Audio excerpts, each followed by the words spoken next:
জয় গুরু। শ্রী শ্রী ঠাকুরের চরণে আমার শতকোটি প্রণাম। আর আপনাদের প্রতি প্রত্যেককে জানাই আনন্দিত জয় গুরু। বিছানায় যাওয়ার আগে শ্রী শ্রী ঠাকুর একটি কাজ করতে বললেন। মোটেও সেই কাজটি ভুলবেন না। কি করতে বললেন জানেন? শ্রী শ্রী ঠাকুর, আমরা তো বিছানায় গিয়ে শুয়ে পড়ি, কিন্তু বিছানায় গিয়ে যদি সেই কাজটি করি তাহলে কি হবে? আজকে সেই নিয়েই আলোচনা করব।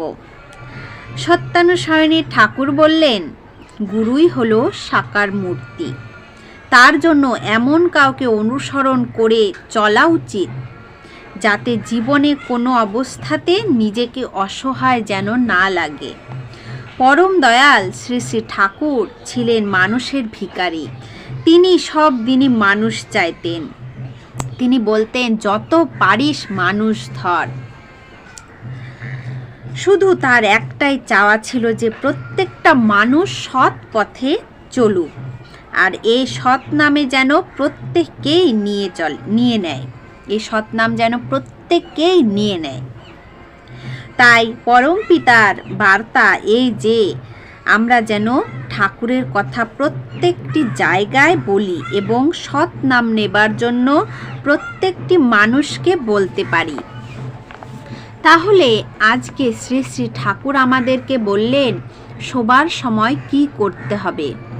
একবার পরম দয়াল শ্রী শ্রী ঠাকুর খুব দুঃখ করছেন, কাঁদছেন যে আমার একটা ভীষণ দুঃখ যে তোমরা মানুষের মতো মানুষ হতে পারলে না।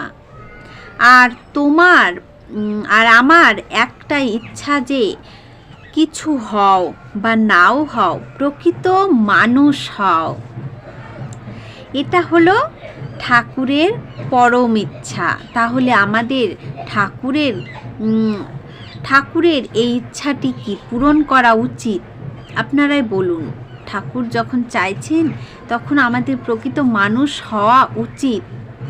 প্রকৃত মানুষ আমাদের হতে হবে। আমরা নিজেরা যদি হই তাহলে অপরকেও করতে পারবো। তাই শ্রী শ্রী ঠাকুর বললেন, একটা কাজও যদি তোমরা করো তাহলেও তো হয়। তখন এক দাদা বললেন, কি কাজ? ঠাকুর বলছেন, তোমরা ঠাকুরকে স্মরণ করো না। তোমরা ঠাকুরকে স্মরণ করো, অন্তত সারাদিন কিছু করো। কিছু না করতে পারো, যখন তোমরা রাত্রে শুতে যাবে তখন তোমরা 10 বার ঠাকুর ঠাকুর ঠাকুর ঠাকুর বলে শুতে যাবে। সারা দিন আমরা অনেকে অনেক কাজে ব্যস্ত থাকি। সারাদিন যদি আমরা নাম করতে নাও পারি, শোবার সময় তো পারবো। বিছানায় উঠে 10 মিনিট নাম করি, বা কেউ যদি নাও পারি, নামও করতে না পারি, তাহলে ঠাকুর বলেছেন শোবার সময় 10 বার, শুধু 10 বার ঠাকুর ঠাকুর ঠাকুর ঠাকুর বলে শুতে যেতে। এই 10 বার ঠাকুর ঠাকুর বলে শোবার আগে এটা তো আমরা করতেই পারবো। শোবার আগে আমরা 10 বার করতেই পারবো ঠাকুর ঠাকুর। প্রতিদিন যখন আমি শুতে যাব তখন ঠিক শোবার পূর্বে যদি আমি 10 বার ঠাকুর ঠাকুর উচ্চারণ করি, তাহলে কি আমি ঠাকুর কি আমার সঙ্গে থাকবে? ঠাকুর আমার কিন্তু সঙ্গে থাকবে, আমার কোনো বিপদ হতে দিবে না। দেখুন, সারা দিন আমরা থাকি, তো যদি কোনো বিপদ আসে তাহলে আমরা বুঝতে পারবো, কিন্তু যখন আমরা ঘুমিয়ে থাকবো তখন যদি কোনো বিপদ আসে সেটা কিন্তু আমরা বুঝতে পারবো না।